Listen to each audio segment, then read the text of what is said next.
This podcast is brought to you by the Heldridge Hotel, New Brunswick's only 4-star hotel and a preferred hotel of Rutgers football fans. The Heldridge helps you make the most of your game day weekend, providing premium accommodations in the cultural heart of downtown New Brunswick. Restaurants, bars, theaters, parks, museums, and more are only steps away. Whether you're traveling alone or with a large group, book your stay at the Heldridge and make the most of your game day weekend. Visit theheldridge.com today. How about listening to the sounds of Istanbul?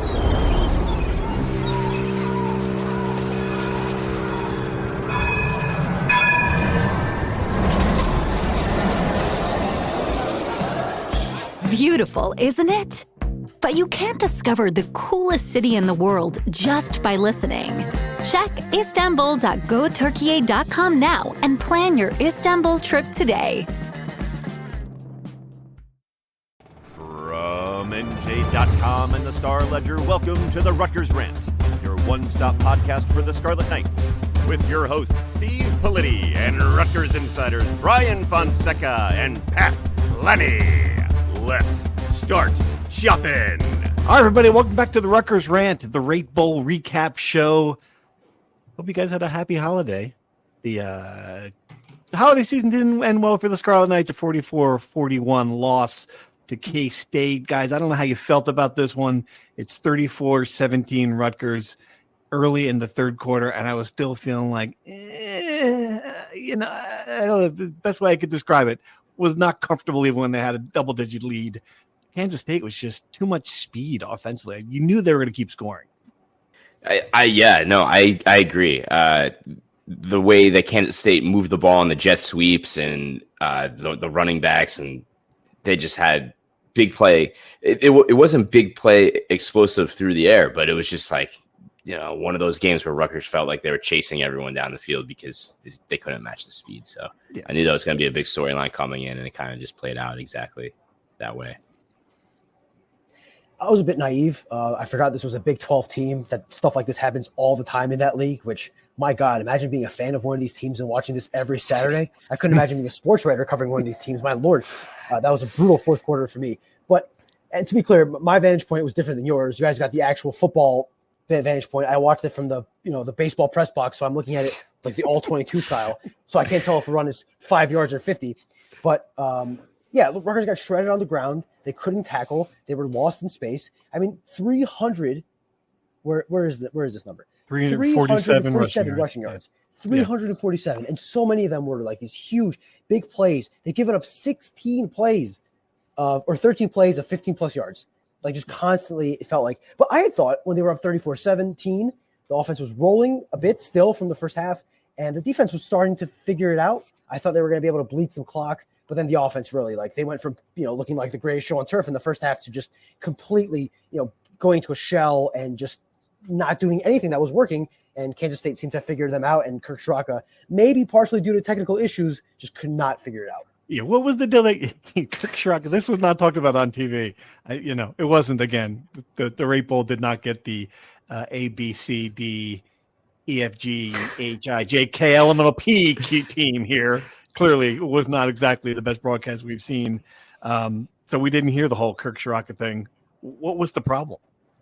So I asked Greg what the issue was in the second half with the offense. They had 82 total yards in the second half, and 5 of their last 6 drives were not scores. So I asked what happened, and in part of the explanation, part of it was Kansas State, he said, and some of it was the fact that Kirk Straka's communication system went down. There was no communication between the booth and the coaching staff on the sideline. So that's why he was down there in the third quarter. I was a bit caught off guard when I saw him on the Jumbotron myself. So I think that played a part in it. But as Pat told me before we started recording, that also means that Kansas State's silent communication stopped working. Clearly, that didn't impact them, and Rutgers just could not. I don't know how much of a part it played, but it certainly seemed to play a part because Kirk didn't have the same vantage point down there that he usually has up here, and they just could not figure out an answer to Kansas State getting a lot more aggressive. Yeah, it certainly. I don't know how much I fault Kirk Schrocker for that. If it was them going back into a shell a little bit, certainly it looked like they were going to keep on throwing, and then Ethan Kaliakmanis throws the really bad interception. So let's not forget that it wasn't just a coaching decision to get conservative. I mean, it was, he had played really well within his game the entire day, made some really big throws. The numbers aren't great, 14 of 32, 237, I think, something like that. But then he had the killer pick. Right. And that to me was a moment where Rutgers might have said, okay, let's reel it back a little bit. Wrongly, given what happened, but you can certainly the circumstances in the game led to that moment. What the broadcasters actually did get really right on their call was that in the second half, Kansas State started winning the early downs, stopping the runs for 1 or 2 yard gains. And that kind of upset Rutgers' game plan and the flow of the offense. I thought that was a really good point because that was definitely successful. Kansas State made some good adjustments, it seemed, and Rutgers really kind of didn't. So I thought, obviously, the communication thing is a whole separate storyline. But what are you gonna do? I mean, that's life. That's life. So I think it was more of just an adjustment thing. Kansas State did a better job of doing that. It's one of the issues with playing in a baseball stadium. One of the many issues. I think we should ban bowl games in baseball stadiums personally. They've been okay to Rutgers, but I mean, just the turf, as you guys saw on TV, probably was a bit of a disaster. Guys slipping all over the place, and that clearly made an impact. Not a game-changing impact, but you saw it impact some plays. The vantage point for us is brutal, and the crowd was okay. It was overwhelmingly Kansas State, which is not a shocker, but just kind of not a big fan. I've had a lot of in-person sporting events complaints these days after going to the Suns game last night as well, which we'll talk about later. But anyway, to get that out of the way, to me, I'm watching the first half. I don't know if you guys felt the same way. I'm thinking this offense is going to look so freaking good next year. Like they're going to be a juggernaut. And then obviously the second half changed my opinion. And then my other thought was this defense is a disaster. They have a lot of work to do. And if I'm a DC candidate watching this, I'm starting to scratch my head and say, I don't know if I can overhaul this. And wouldn't that be like the typical, almost cruel Rutgers joke for that? Finally, after 10 years of just having a terrible offense, it became okay last season. Now it looks like it might be good. Finally, you got 2 NFL receivers, KJ Duffy and Strong, you got a quarterback who's, not a game breaker, but certainly a good game manager. You've got a stable for running backs. Look like you're going to be good on offense. Wouldn't it be something if now the defense goes into the tank? I mean, that would just be like, and that's what it looks like to me. Certainly, I felt the same way. I mean, as good as the offensive looked, it's hard to come away from the game feeling great about the direction of things. When you look at the defense, you saw what happened in this game. You're losing the few good players. I mean, it was Robert Longerbeam who made the play. You're going to lose Tyrene Power. You're losing some guys who are out there making the plays. Unlike on offense, all those guys are coming back. Defense. I mean, I wrote down a few guys, but Pat, really, it's. I don't know who's going to play a lot of positions next year in this team. Yeah, it's crazy because the guys that were supposed to be the most talented, experienced veteran leaders of this team on defense that were supposed to lead this team and be the difference makers. They were fine, but the end of the day, like that was not the dominant unit that it was a season ago. The reason Rutgers won last year is because its defense kept them in games long enough to win. And this year, Rutgers lost games because its defense was abysmal and couldn't tackle and made really no game-changing plays outside of, maybe that Minnesota game. So I just think maybe if you're looking for a silver lining, it's that you're going to get a total reset in terms of new players stepping up, right? Like maybe the Dariel Jabomes of the world. You're going to get some unsung heroes stepping up and a new outlook for the defense with whomever becomes the coordinator. I think it's obviously the comparisons are easy to make between last year's situation with the offense and the defense, right? You felt really good about the defense coming in and the offense was the question mark. This is exactly the mirror image here. I'm wondering if they have the same, the offensive pieces coming back, which we felt good about the defense and obviously what happened. But I'm wondering just like how many of these younger guys can make an impact next year, right? Daryl Jaboma you feel good about, and with Motere next to him, linebacker will be okay. You're replacing the entire secondary. You're replacing pretty much the entire defensive line. And I'm not sure. I mean, they might have a piece or two at each of those spots in younger guys, but it feels like you really got to nail the portal to make sure there's not a drop-off, right? They had a decent start on the defensive line. They got a decent cornerback to replace one of Robert Longerbeam or Eric Rogers' spots, but it feels like they really need to nail the defensive end desperately. Eric O'Neal could be that guy, highly productive guy out of James Madison if they could land him. But even if they get him, they probably need another one or two really productive secondary guys and another defensive lineman, right? Like, it feels like there's a lot to work here. You're asking for a lot of these guys to hit because no matter how good of scouting you do, sometimes these transfers don't hit. And it feels like, and again, is it possible that there's a young guy in the line that we don't know about that emerges and plays? Sure. Can one of these true freshmen have a big year, much like KJ Duff did? Sure. It's certainly possible. It feels like you're banking on a lot of things going right for you. This is in a year where you're bringing in a new defensive coordinator. Right. And Brian, you asked the question that I think is the only one that really matters here, right? It's did this team take a step forward this year? And is it poised to take another one next year? Like, unless you think this 7-6 is great and this is where they're supposed to be, and look, it's better than 2-10, and I think you can make a strong case. That's certainly a lot. That might be it. But if you're a fan who has higher standards for this thing, as many people do and should, did it take a step forward this year? And will it take another one next year? And you asked Greg Schiano the first part of that question, and he gave you one of those answers like he was ready to say something a little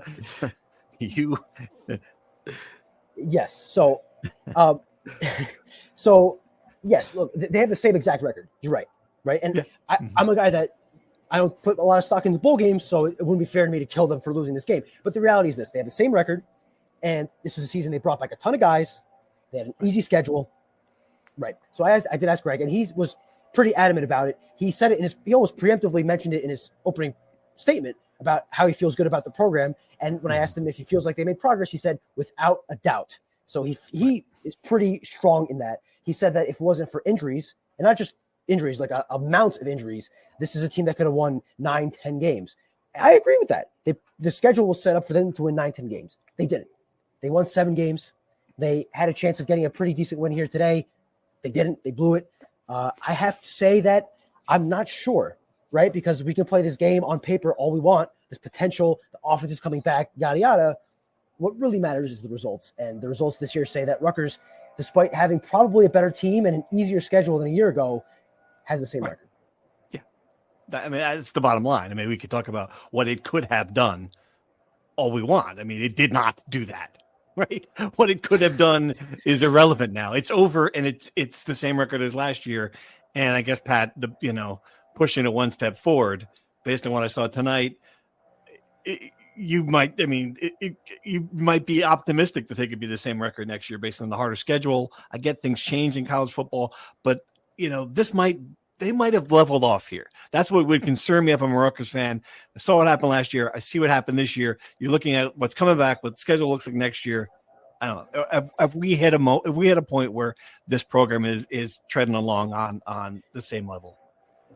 Right. I think yes and no. Sorry to be boring and with that answer, but it's like if you told me at the beginning of the season that Rutgers would score 30 or more points in 5 straight games, you'd be like, that's incredible. That's huge progress. Mm-hmm. Ethan Kaliakmanis was going to be a big-time answer at quarterback and be a great player for this year and next year. Then yeah, like I see the progress there. But then you have the huge step back from the defensive perspective. And it's like you can see definitely growth, a lot of good young players.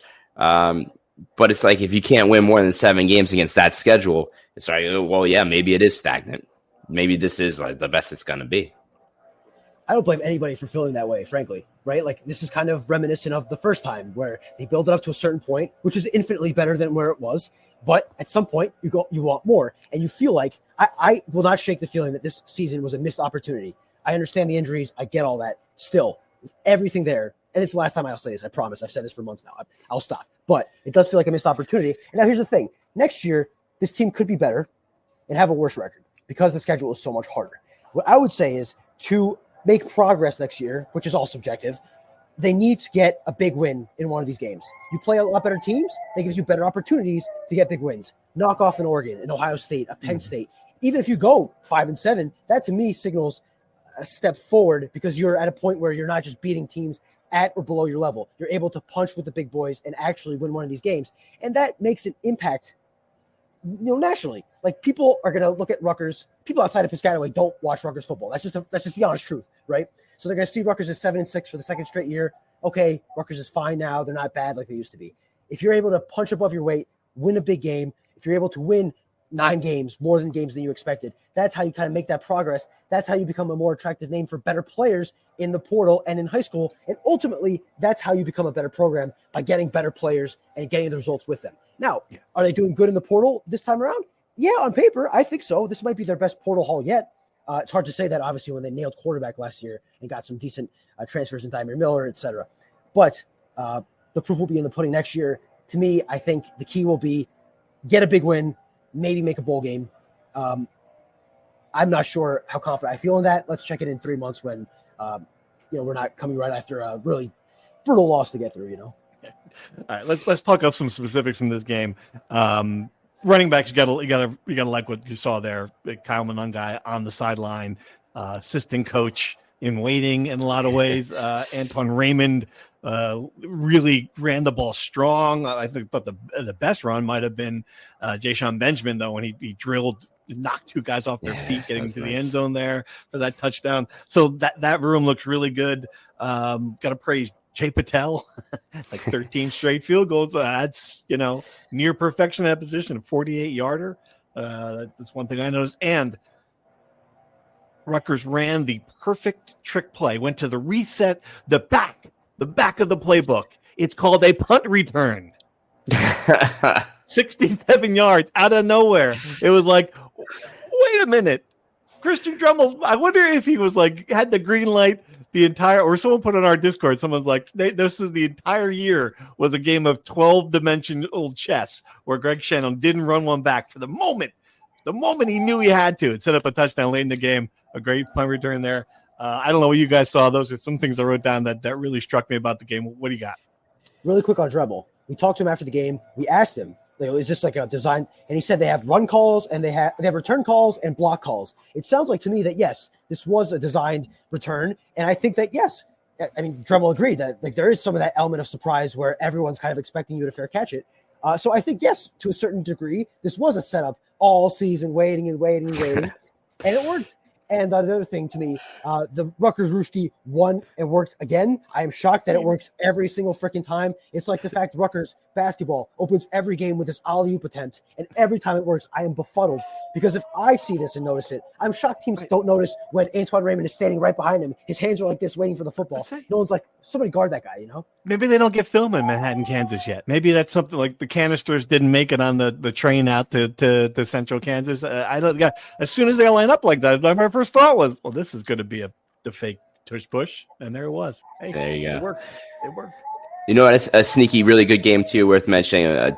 Defensive tackle Malcolm Ray was really good. He was. Yep. Tyreen Powell got hurt on the first play, came back, had the most tackles on the team. Robert Longerbeam had the interception. So there were some veteran guys that had some big contributions too.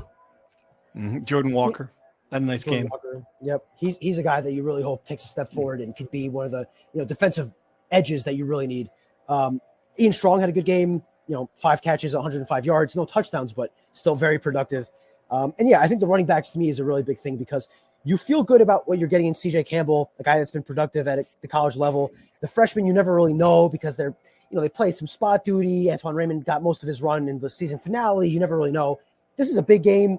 Guys are trying, and he's scoring 3 touchdowns, gaining 100 and how many did he have? 124 yards, right? Like, that's a good game, and that you feel really good about a young guy. Whether he's a 1-2 punch with CJ Campbell, if he's a change of pace, I think you could feel good about that running back room. What was it like on site, Brian? It looked like on TV, it looked like there's nobody there. And if anyone was there, a lot of Kansas State fans, Rutgers fan-wise, what was the vibe? Yeah, like I said, I think Kansas State fans outnumbered Rutgers fans pretty well. It's weird because I think the camera view you guys had was to these makeshift bleachers out here in the middle of the outfield. So not most of the crowd was actually behind the camera.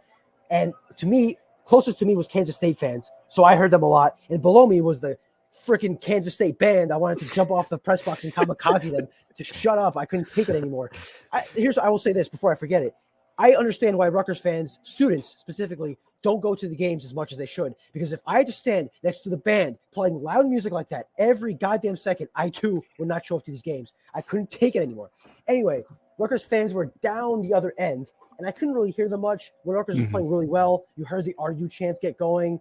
So there was some of that, but it was hard for me to really gauge. But if I had to put a number on it, put on my Jerry Carino hat, I'd say at best, 75-25 Kansas State, probably more 80-85. Yeah, not surprising. I mean, it was always going to be a hard sell, hard trip, day after Christmas, far away, expensive flights, the whole thing. You have a nice Christmas dinner at least? So I was at the Suns game last night. Oh, that's right. Just tell us about the Suns game. This is good.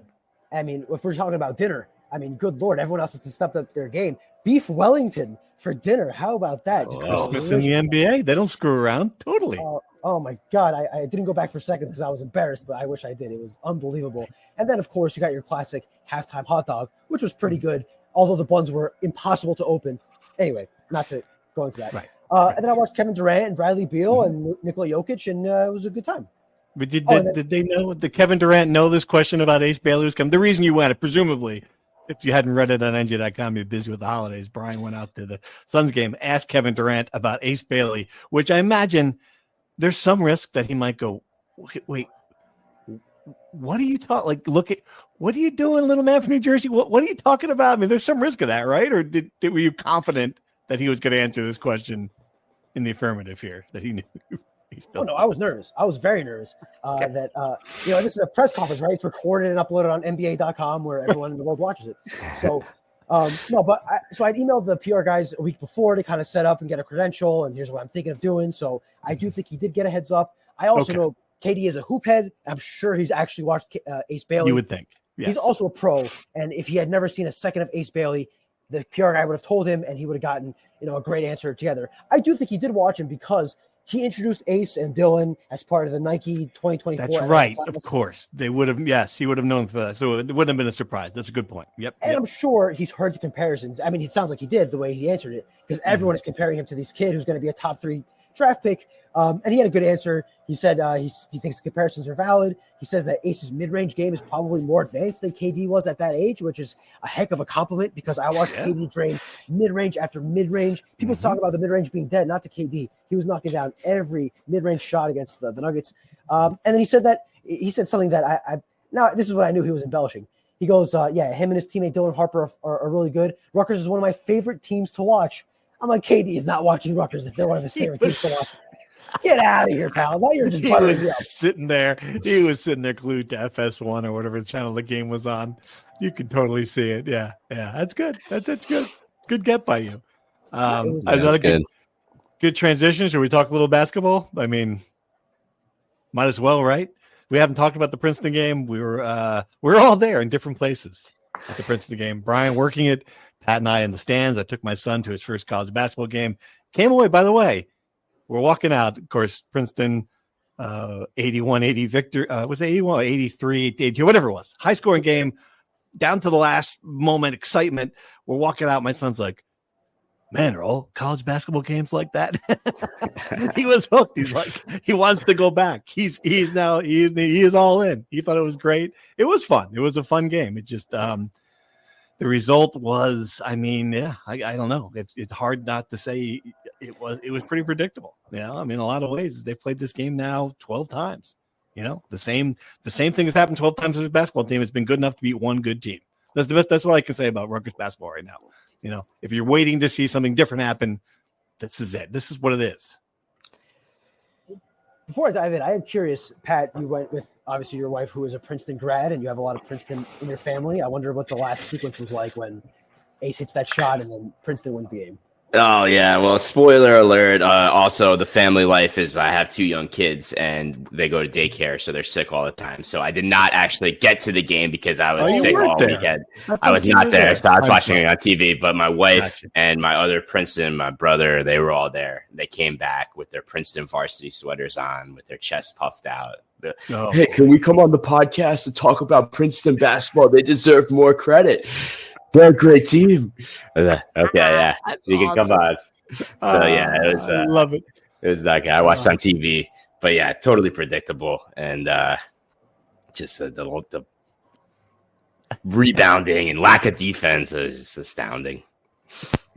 I totally understand every fan's concern watching this team after that game and where this team sits, because the truth is they have almost no margin for error now entering the Big Ten. They probably have to win 12 games, maybe even 13, assuming even if they beat they should beat Columbia, right? But even assuming they do, probably 13 Big Ten games, which is asking a lot for any Rutgers team, right? Especially one that just can't play defense. And I think Steve Peichel and his staff have a huge task in front of them. I thought he had a rough game. Steve Peichel did down the stretch. Zach Martini's just getting switched onto Xavier Lee. They're hunting that matchup, and he's getting abused. And he did nothing to help out. Whether that's having someone come into the paint and try to help protect the rim, or subbing Zach out, or not switching, just whatever, anything. Just could not figure that out. And then obviously on the last play, it's fine, I guess. Jordan Durkheim going 1-on-1 with Caden Pierce. Someone's got to help him out. Someone's got to come off their man. Of course. I don't care if you give up an open 3. I take an open 3 over a guy bullying his way to the rim and getting there. Because even if Caden Pierce missed that shot, this is what I keep going to. Even if he missed that shot, he had like 17 offensive rebounds. He'd grab it anyway and put it back. Right? Like, Of course. Yeah. They need to figure out this defense quickly and desperately. And, they can't depend on Dylan Harper and Ace Bailey to be superheroes every game. They just can't. And they need someone to step up. They need to fix this defense. And look, they have a chance to kind of rebuild their season here after the Columbia game. They go at Indiana. They host some heavy hitters. There's a chance there. But if you don't start racking up those wins the first 4 games back in the Big Ten, now you're really, really with your back against the wall. And if this team misses the NCAA tournament, I think we all agree it would be a colossal failure that really, and we shouldn't get ahead here and start talking about what would happen if this happens, but Steve Peichel built all this goodwill at Rutgers. If they miss the NCAA tournament with 2 NBA draft picks, it feels like all that will be gone. I don't think there's, absolutely. Yeah, I totally agree. And this one, again, it just felt like a microcosm of the entire thing for this team. The end game was bad, but I look at a lot of the things, even offensively, it just seemed like there's not much of a plan there. I mean, they had that great steal, that 3-pointer. Get it? Ace Bailey took like 16 shots. That 3-pointer might be the first time Ace Bailey was open in the game. Like, he just takes all these ridiculous shots. Like, there's never any set play to get him free for a jump shot. He just hits contested shots game after game. There's so many things that and think about this. I mean, this was a game where Princeton 8 of 18 from the line. It might not have been close if they hit their free throws. Rutgers was 18 of 23. Yeah, and I guess I come back to this, Pat, and you want to say, okay, you have the entire Big Ten play in front of you, but it is a lot to ask what this team has to do now. It's a lot. It's so much, and it's like what Brian was saying about putting all the pressure on Dylan and Ace Bailey to make up for all the shortcomings elsewhere. And it's a lot to ask, right? Like, and think about like the magic run that Rutgers went on with Geo Baker and Ron Harper Jr. to win those 5 games in a row. Like, that's just, those things just don't ever happen like that, right? Like, that was complete lightning in a bottle. Like, you can't count on that to happen again. It's just unfathomable. So yeah, it's a revamp. Got to figure out the defense. Couple quick things on that. I know that recovery is going to be talked about all the time. I think that team was a little different because that was a successful team with a lot of seniors who frankly probably just started the season off slow because, for whatever reason, they were complacent or whatever you want to say. And they had another gear that they hit in February to go to the NCAA tournament. I'm not sure this team has another gear. That is my concern, is that they can't play better than this, that this is kind of what they're stuck at. To your point, Politi, throughout Steve Peichel's tenure, the stagnant offense and the offensive issues has always been a thing, right? They've always been an ISO-heavy team that depends on individual talent to bail them out. And that was enough because you had the defensive pieces that can make a game 55-53, and you have just enough scoring to win that. Now you're talking about games where you have to outscore the other team, and you hope, yes, you have two of the best ISO scorers in the country. And I'm not sure how much of the ISO issues are, Ace Bailey just getting the ball and doing his own thing, or if it's the coaching. But based on the tendencies of this coaching staff over the past decade, I tend to believe it is just a lack of offensive creativity. And you have two guys who are shooting 44% on three in PJ Hayes and Zach Martini. I can't remember the last time they had an open shot off a screen or off some off-ball movement, or it just doesn't exist in this offense. Right. And that to me is the big concern, is that even if you have these weapons, sure, they're not great defenders, but they're plus offensive players, right? And this team might have to just win games 90-90, 94-90 or whatever. I'm not sure this staff is built to do that. And I don't know. We'll see. I think Indiana will be a big litmus test. If they win at Indiana, I'll feel a lot better. I still think this team will make the NCAA tournament. Call me naive, call me optimistic, whatever. I still think they will. But I don't blame anybody if they've lost hope already. I really don't. Yeah. Right now, if I had to go pick in either direction, which I would be certainly in the other direction. And it goes back to the faith without results thing, like Chris Ash quote. Like, if you believe they're going to do it, you have faith. You just have faith in something that we have not seen. Very simple. It's like the 2022 team. You had result. You had something. You knew they'd done it before. You knew what the players are capable of. It was a heavy lift, but it wasn't completely out of. You just knew they were good enough. They had done it. This team, we have not seen it. We have not seen anything to let me believe we're going to see 12 wins. Again, prove me wrong. Do it. I mean, it would be a great story. Certainly, the talent is there, but it's just we have not a small sample size now. Pat, 12 games. There's been a lot of basketball played, and they have beaten one and a half good teams.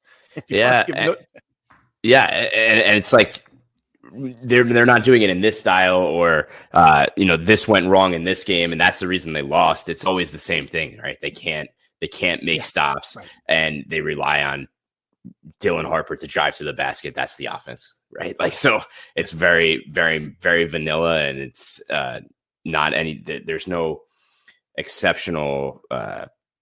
There's nothing transcending the game at all. So I think, that's a really good way to put it. It's blind faith at this point.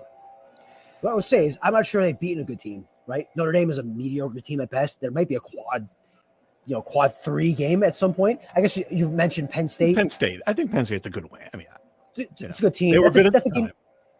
They were good. I mean, they're a good team, right? But that's a win you have to have, because you have to protect home court. That to me was the big takeaway from that game. And now more than ever, this is, they're not going to get any big non-conference wins. So they have to, the way they made the RAC like a place they didn't lose that one year, they went 18-1 or whatever, 19-20. They almost have to have a similar season there this year to really have a chance of making the tournament. So I had another point. I lost it. It's late, and I'm on a different time zone. Yeah. Right. Come out and beat Indiana or Wisconsin or Purdue, UCLA. There you go. You get 4 games to start. If you take 2 or 3 of them, I'm listening. Right. I'm paying attention. You're gonna have to. If you don't, we'll be breaking down spring practice previews in mid-February here on the Rutgers Rant. All right. Well, to wrap up this, right? So we entered this 2024-25 season with hopes of a really breakout football season with, the greatest basketball season since 1976. And we're about to enter January next week. Football was okay, right? Bare minimum, if not a step back. Basketball is not trending in the right direction. I mean, I guess in hindsight, the most obvious thing, right? This is the most Rutgers thing ever. I'm not feeling very good, fellas, about how the last 3 months have gone for Rutgers. Well, the good news, Rutgers fans, is that when it comes to Brian and predictions, you know that this is something he can't be trusted on. So hammer the money line. You told Rutgers money line. It's so goddamn good when they're up 34-17 with 5 minutes left in the third quarter. Okay, I look like a freaking genius. Now, if people actually did try to pay for their plane tickets by buying Rutgers money line, I am very sorry. There's 2 of us on the podcast who said that Rutgers would cover but lose. I mean, the 2 of us said that, didn't we, Pat? Weren't we? Yeah, but I'm shocked. High-scoring game, you're close. I couldn't believe the way they scored the way they moved the ball without Monungai. Like threw it all, big plays downfield. That was pretty incredible from a prediction standpoint. But yeah, the hammer the money line is. I get a T-shirt with that or something. With Brian Fonseca's face on.